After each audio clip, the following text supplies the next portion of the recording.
कसा के थरिया दान करते ढारा कलो भैया हो।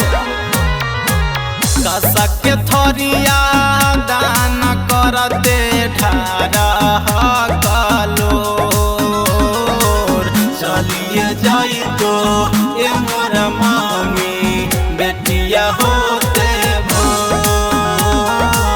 चलिए जाई तो ए मोरा पापा बेटिया होते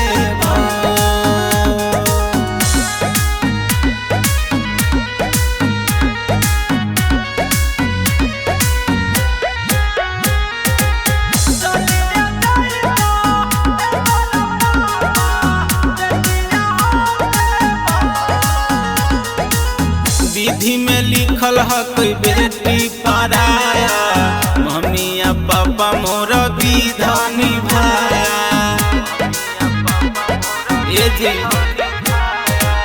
विधि में लिखल है कोई बेटी पराया मम्मिया पापा मोर विधान निभाया।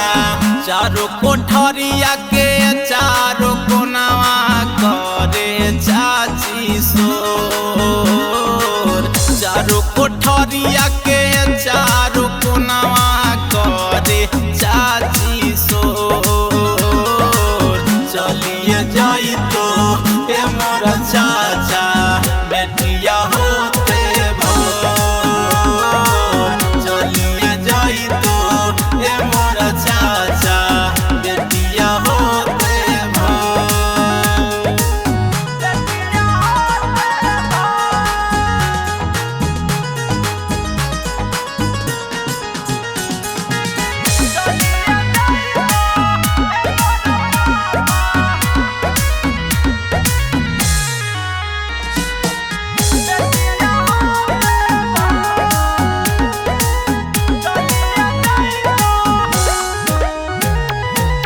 अब के रखतो जी तोहरा ध्यानवा चली जे जइबो पापा पिया के भवनवा पापा हो। अब के रखतो जी तोहरा ध्यानवा चली जे जइबो पापा पिया के भवनवा। पवन सोनू भैया बानी देला नेहिया के डोर पवन सोनू भैया बानी देला नेहिया के डोर।